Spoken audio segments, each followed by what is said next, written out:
आप सुन रहे हैं रेडियो सिटी पर भारत की अमर कहानियां।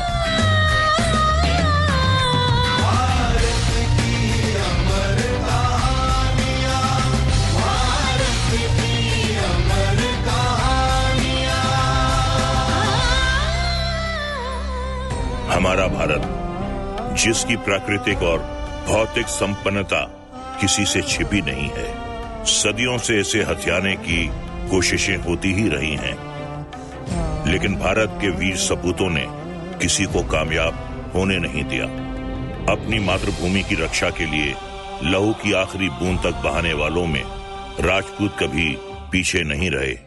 आज हम इतिहास में ऐसे ही अमर एक शूरवीर की गौरव गाथा सुनते हैं।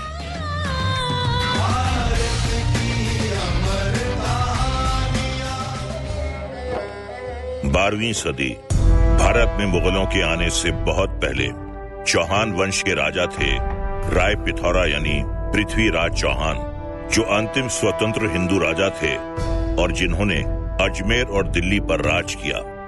पृथ्वीराज चौहान बहादुर योद्धा, कला के पारखी, न्यायप्रिय और प्रजा के शुभ चिंतक थे। उनके राजकाल में दिल्ली की खुशहाली अपनी चरम सीमा पर थी, जो एक विदेशी की नजर में खटक रही थी।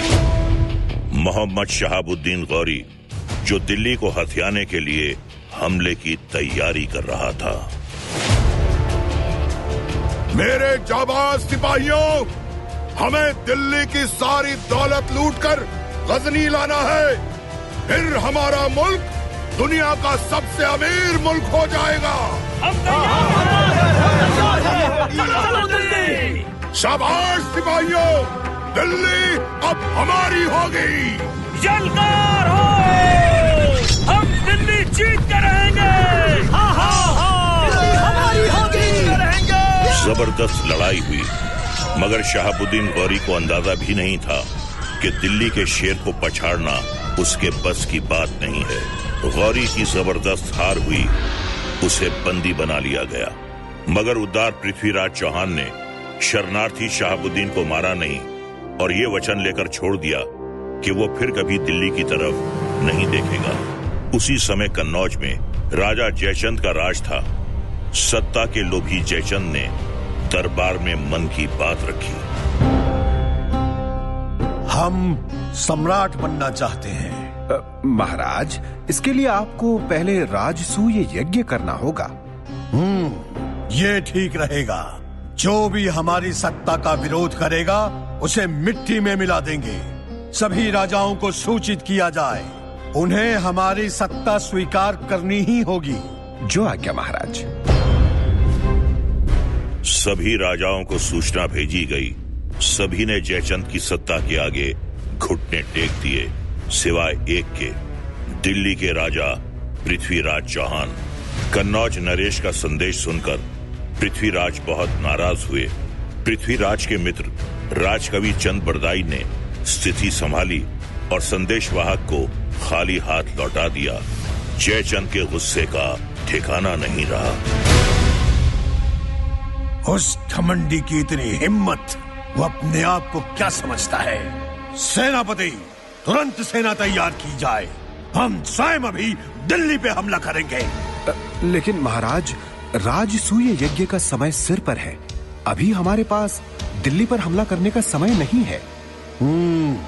ठीक है। यज्ञ के बाद हमारी बेटी संयोगिता का स्वयंवर भी करना है। पूरे देश के राजा आएंगे, तभी राजकुमारी संयोगिता अपना वर चुनेंगी। और हाँ, उस अहंकारी पृथ्वीराज को स्वयंवर में ना बुलाया जाए। जो आज्ञा महाराज। उस दुस्साहसी को उसकी जगह दिखानी ही पड़ेगी। स्वयंवर पंडाल में द्वारपाल की जगह पृथ्वीराज चौहान का पुतला खड़ा किया जाए। जो हुक्म महाराज। मगर पृथ्वीराज चौहान की लोकप्रियता और वीरता का गुणगान जयचंद की बेटी संयोगिता का दिल पहले ही जीत चुका था। उधर महल में स्वयंवर की खुशियां मनाई जा रही थीं। हमारी राजकुमारी कितनी भाग्यवान है ना? हाँ? हाँ, देश देश के शूरवीर राजा स्वयंवर में पधारेंगे, मगर भाग्यवान तो वो राजा होगा जिसके गले में हमारी सुंदर राजकुमारी संयोगिता जयमाला डालेंगी। क्यों राजकुमारी जी, ठीक कहा ना मैंने? हटो भी, तुम लोग हमें छेड़ो मत। अरे रे रे रे, राजकुमारी तो शर्मा गई, सुंदर सुंदर गाल गुलाबी हो गए, हाय लज्जा से नैन झुक गए। देखो देखो, अब बहुत हो गया, आज तुम लोग मुझसे पिटोगी। तो अब हमें बताइए ना राजकुमारी, कि शूरवीर के गले में जयमाल डालेंगी आप? हाय, कौन होगा वो भाग्यवान? बताइए ना राजकुमारी। पृथ्वीराज चौहान। ये क्या कह रही है राजकुमारी? आपके पिता महाराज जयचंद तो उन्हें अपना शत्रु मानते हैं। इसीलिए ना कि उन्होंने हमारे पिताजी के सामने सर झुकाने से इनकार कर दिया। मगर तुम सब भी जानती हो, उनके जैसा शूरवीर दूसरा कोई नहीं है। पर उन्हें तो स्वयंवर में बुलाया ही नहीं गया है।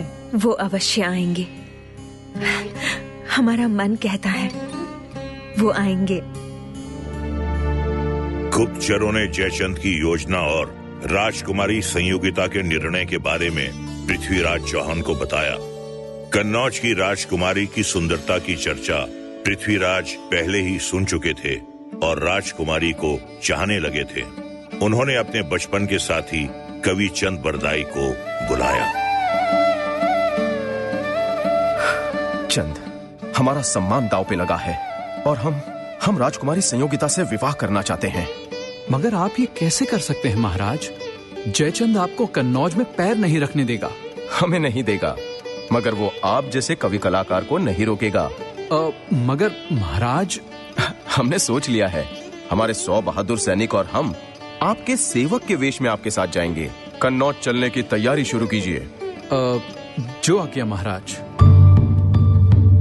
कन्नौज में स्वयंवर की तैयारी पूरी हो चुकी थी। सभी राज्यों के शूरवीर राजा पहुंच चुके थे। जब सेवक बनकर पृथ्वीराज चौहान और चुने हुए सैनिकों के साथ कविराज चंद बरदाई कन्नौज पहुंचे तो उन्हें खबर मिली कि पृथ्वीराज को नीचा दिखाने के लिए उनके पुतले को स्वयंवर पंडाल का द्वारपाल बनाकर खड़ा कर दिया गया है। ये सुनकर पृथ्वीराज ने तलवार खींच ली। जयचंद का इतना साहस! महाराज हमें धीरज से काम लेना होगा। हम कुछ सोचते हैं, आप धीरज रखिए। चंद बरदाई और पृथ्वीराज चौहान ने एक योजना बनाई और स्वयंवर की घड़ी का इंतजार करने लगे। क्या थी वो योजना? स्वयंवर के पंडाल में उस दिन क्या हुआ, मैं आपका दोस्त रजा मुराद आपको बताऊंगा, मगर एक छोटे से अंतराल के बाद। आप सुनते रहिए रेडियो सिटी पर भारत की अमर कहानियां।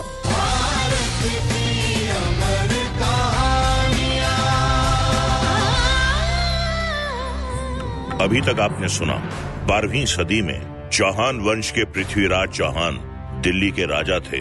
उधर कन्नौज के राजा जयचंद ने साम्राज्य बढ़ाने के लिए राजसूय यज्ञ रखा। सभी राजाओं ने अधीनता मान ली सिवाय पृथ्वीराज चौहान के। बस जयचंद पृथ्वीराज चौहान से चिढ़ गया। उसने राजकुमारी संयोगिता के स्वयंवर में पृथ्वीराज चौहान को नहीं बुलाया और उसका पुतला बनवाकर स्वयंवर पंडाल के द्वारपाल की जगह खड़ा कर दिया। लेकिन राजकुमारी संयोगिता ने पृथ्वीराज को अपना पति मान लिया था। ये जानकर पृथ्वीराज चौहान भेष बदलकर कन्नौज पहुंचे और एक योजना बनाई। अब आगे।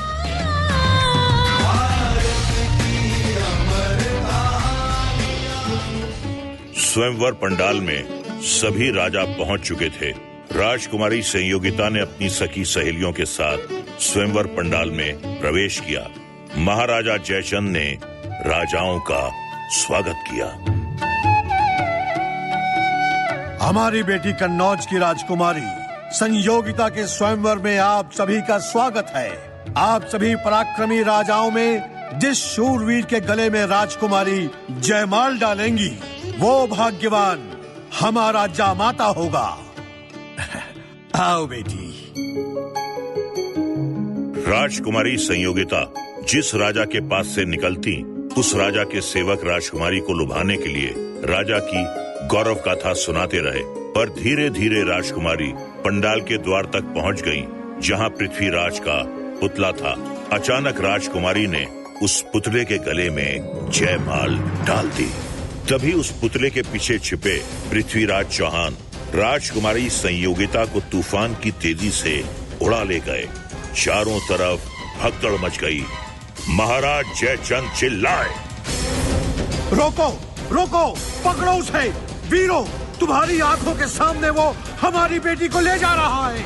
सैनिकों, हम अभी दिल्ली पर आक्रमण करेंगे। क्षमा महाराज, यहाँ कोई ऐसा राजा नहीं जो उनसे टक्कर लेने की हिम्मत कर सके। कायर है, डरपोक है सब के सब। उधर राजकुमारी संयोगिता को लेकर पृथ्वीराज चौहान दिल्ली पहुंचे। सभी ने नई महारानी संयोगिता का स्वागत किया। खुशियों का दौर कई दिनों तक चलता रहा और वहां कन्नौज में अपमान की आग में जयचंद छटपटाता रहा। फिर एक दिन उसे आशा की एक किरण दिखाई दी और फिर दरबार में। महाराज, हम सब आपकी बेचैनी समझते हैं, लेकिन अब राजकुमारी संयोगिता दिल्ली की महारानी है। अब भारतवर्ष का सबसे बड़ा शूरवीर पृथ्वीराज चौहान आपका संबंधी है, चाहे आप माने या नहीं। हम नहीं मानते। जब तक हम अपने अपमान का बदला न ले लें, हमें चैन नहीं आएगा। हमने सोच लिया है हमें क्या करना है। सेनापति, हमने सुना है कि मोहम्मद शहाबुद्दीन गौरी पृथ्वीराज का कट्टर दुश्मन है। हाँ महाराज, वो नादान बार बार आक्रमण करता है, हर बार हारता है मगर हार नहीं मानता। सुना है वो फिर से दिल्ली पर आक्रमण करने की तैयारी कर रहा है। इस बार वो नहीं हारेगा। हमारी सेना का साथ होगा तो गौरी की विजय निश्चित है। मारा जाएगा घमंडी पृथ्वीराज। ये क्या कह रहे हैं महाराज? हमारी आपसी फूट का, घरेलू झगड़े का वो विदेशी लुटेरा गौरी भरपूर लाभ उठाएगा। और फिर महाराज, क्षमा करें, क्या आप अपनी बेटी संयोगिता का सुहाग उजाड़ेंगे? एक राजपूत का मान सम्मान सारे संबंधों से ऊपर होता है। अगर हमने राजपूत के मस्तक से अपमान का कलंक नहीं धोया तो इतिहास हमें कभी क्षमा नहीं करेगा। फिर भी महाराज, एक बार सोच लीजिए। हमने सोच लिया है। हमारी बेटी संयोगिता का अपहरण करने वाले को जब तक सबक न सिखा दे, हमें चैन नहीं आएगा। हमारी मित्रता का संदेश जल्द से जल्द मोहम्मद शहाबुद्दीन गौरी को पहुंचाया जाए। जो आपकी आज्ञा महाराज। जयचंद बदले की आग में अपना विवेक खो चुका था। उसने किसी की बात नहीं सुनी। कन्नौज की मित्रता का संदेश पाकर शातिर मोहम्मद गौरी की खुशी का ठिकाना नहीं रहा। चलो, हमारे लिए तो ये अच्छा ही है। उनकी फूट का फायदा हम उठाएंगे। अब आएगा असली मजा। दिल्ली के शेर का शिकार करेंगे। दिल्ली के खजाने पे कब्जा करने से अब हमें कोई नहीं रोक सकता। हमले की तैयारी की जाए।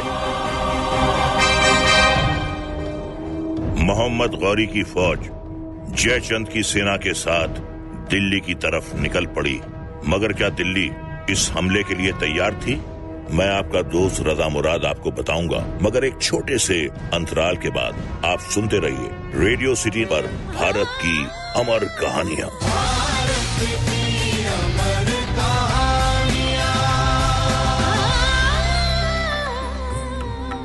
अभी तक आपने सुना 12वीं सदी में दिल्ली पर पृथ्वीराज चौहान का राज था। दिल्ली पर मोहम्मद शहाबुद्दीन गौरी ने कई बार नाकाम आक्रमण किए। उधर कन्नौज की राजकुमारी संयोगिता का अपहरण करने की वजह से कन्नौज का राजा जयचंद पृथ्वीराज से नाराज था। उसने पृथ्वीराज के कट्टर दुश्मन मोहम्मद गौरी से हाथ मिला लिया और दोनों की फौजें हमला करने के लिए दिल्ली की तरफ बढ़ने लगी। अब आगे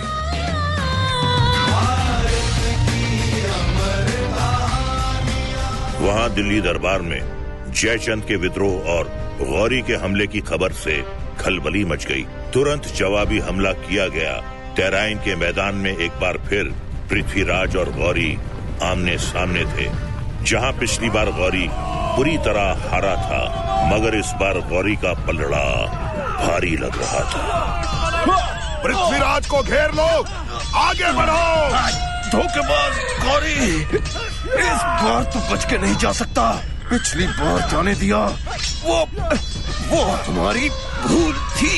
भूल? देखो, जंजीरों से बांधो, पृथ्वीराज को बंदी बना लो। शाबाश, शाबाश सिपाहियों, हमने जंग जीत ली। दिल्ली पे हमारा कब्जा है, जो चाहो लूटो, छीन लो। मुबारक हो जयचंद मेरे दोस्त, हमने दिल्ली जीत ही ली। बधाई हो सुल्तान गौरी, हमारा बदला पूरा हुआ। अब हम चैन से सोएंगे। गौरी के सैनिकों ने दिल्ली में बहुत लूटपाट मचाई। जयचंद और मोहम्मद गौरी की खुशी का ठिकाना नहीं था। कैदी पृथ्वीराज को गौरी के सामने लाया गया। अब कहो पृथ्वीराज, माफ करना, दिल्ली के शेर महाराज पृथ्वीराज चौहान, बेड़ियों में कैसा लग रहा है? अब तुम्हारे साथ क्या किया जाए? जैसा हमने आपके साथ किया था। है? तुम्हारे यहाँ दुश्मन को माफ करने का रिवाज होगा। हम दुश्मन को खत्म करने में यकीन करते हैं। तो क्या झूठा वचन देना, धोखाधड़ी करना भी तुम्हारी आदत है? हाँ, ये जंग है, जंग, और जंग में सब जायज होता है। एक काम करते हैं, हम तुम्हारी जान बख्शने को तैयार हैं, बशर्ते तुम हमारे गुलाम बनो। तुम्हारी गुलामी? इससे अच्छा है कि हम मौत को गले लगा लें। ओहो, ये तेवर, घबराओ नहीं, तुम्हारी ये ख्वाहिश भी हम जरूर पूरी करेंगे। मगर इतनी जल्दी क्या है? हाँ? अभी हम गजनी जाएंगे। हमारी जनता को भी तो हमारा सबसे बड़ा शिकार देखना चाहिए, है कि नहीं? तुम्हें तुम्हारी करनी का दंड जरूर मिलेगा गौरी। कौन देगा दंड? तुम दोगे? ऐसे आंखें फाड़ फाड़ के क्या देख रहे हो? तुम एक सुल्तान के गुलाम हो। आंखें नीचे। एक राजपूत योद्धा की आंखें केवल अपने भगवान के सामने झुकती हैं, या फिर मरने के बाद, मरने के डर से आंखें झुकाने वाले तुम जैसे होते हैं। खामोश मुस्ताक! सिपाही सालार, गर्म सलाखों से पृथ्वीराज की आंखें फोड़ डालो। जी हुजूर।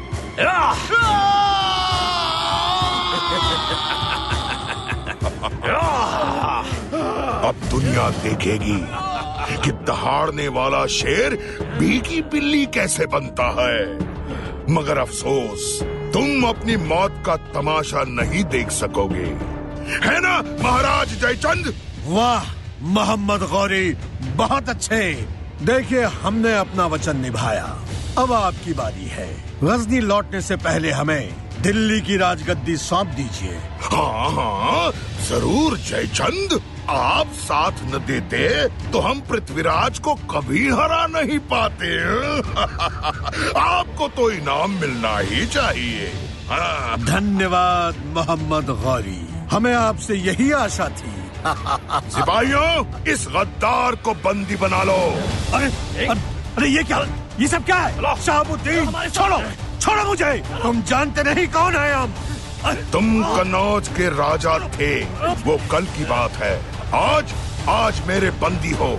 जो राजा अपनी ही औलाद की खुशियों में आग लगाए, झूठे घमंड में अपने ही लोगों से दुश्मनी करे, उस गद्दार को राजा बनने का कोई हक नहीं। जो आज अपने मादरे वतन से गद्दारी कर सकता है, उसका क्या भरोसा? ले जाओ इसे, इसका सर काट के दिल्ली के चौराहे में लटका दो। नहीं! दिल्ली में बर्बादी का तांडव करने के बाद मोहम्मद गौरी की फौज भरपूर दौलत और बंदी पृथ्वीराज के साथ गजनी लौट गई। हमारे प्यारे गजनी वासियों, ये जंजीरों में जकड़ा कैदी कोई और नहीं, महाराज पृथ्वीराज चौहान है।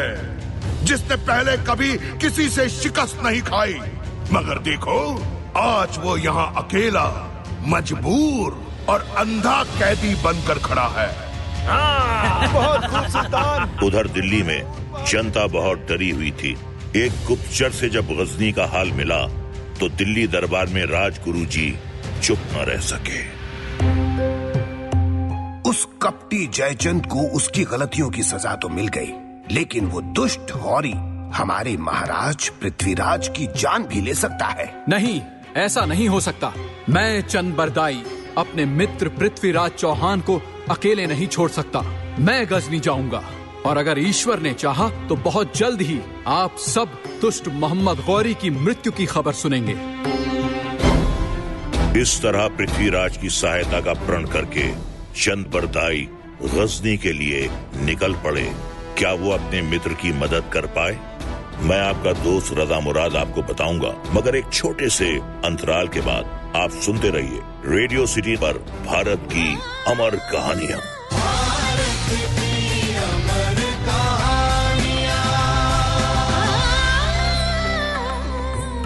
अब तक आपने सुना 12वीं सदी में दिल्ली के राजा थे पृथ्वीराज चौहान। दिल्ली पर बुरी नजर रखने वाले मोहम्मद शहाबुद्दीन गौरी ने कई नाकाम हमले किए। उधर कन्नौज के राजा जयचंद ने पृथ्वीराज चौहान से अपने अपमान का बदला लेने के लिए उनके कट्टर दुश्मन मोहम्मद गौरी से हाथ मिला लिया। गौरी ने दिल्ली पे हमला किया और पृथ्वीराज चौहान को बंदी बना लिया। गौरी ने गद्दार जयचंद को मार डाला। पृथ्वीराज की आंखें फोड़कर उन्हें गजनी ले गया। ये सुनकर चंद बरदाई पृथ्वीराज चौहान की मदद करने के लिए निकल पड़े। अब आगे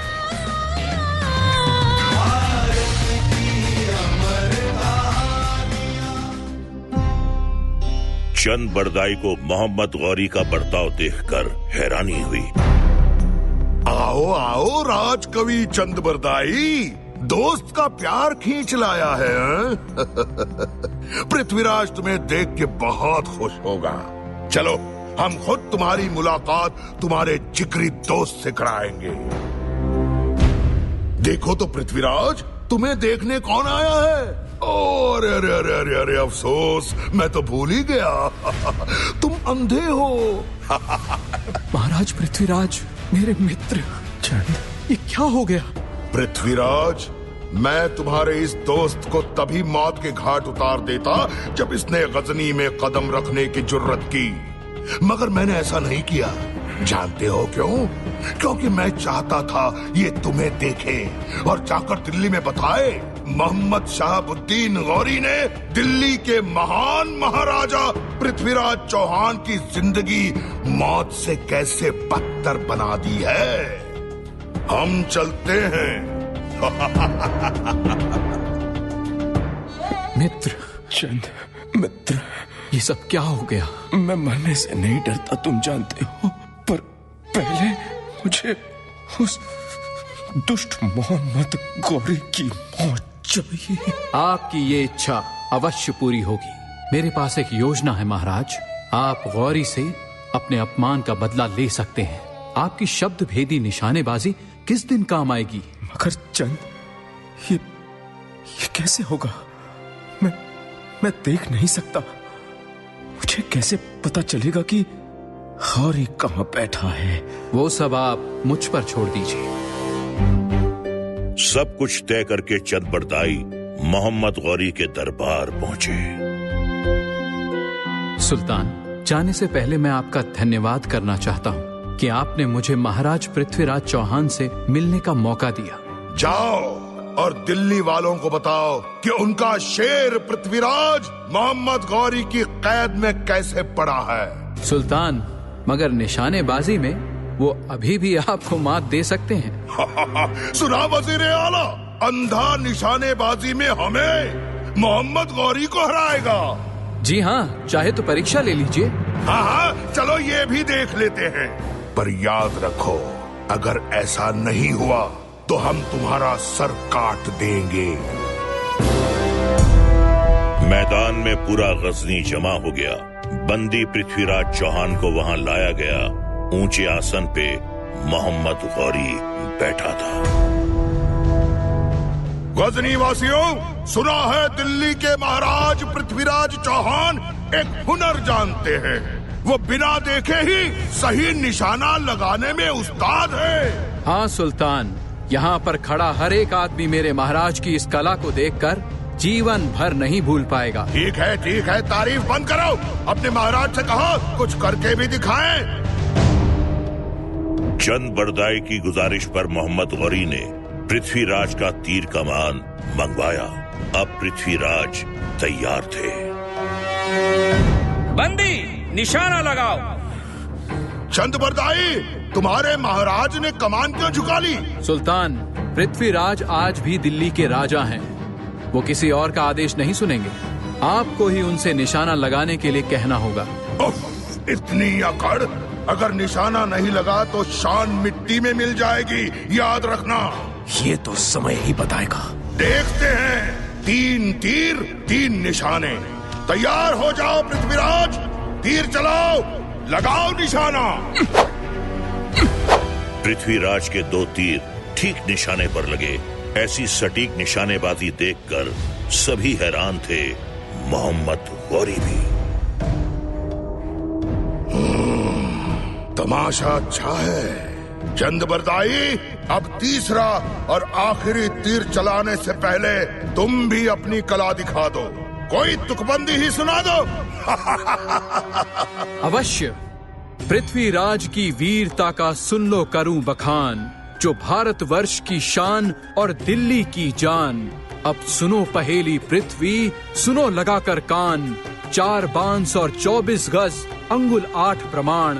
उसके ऊपर है सुल्तान, मच्चू को चौहान। पृथ्वीराज, चलाओ तीर, लगाओ निशाना।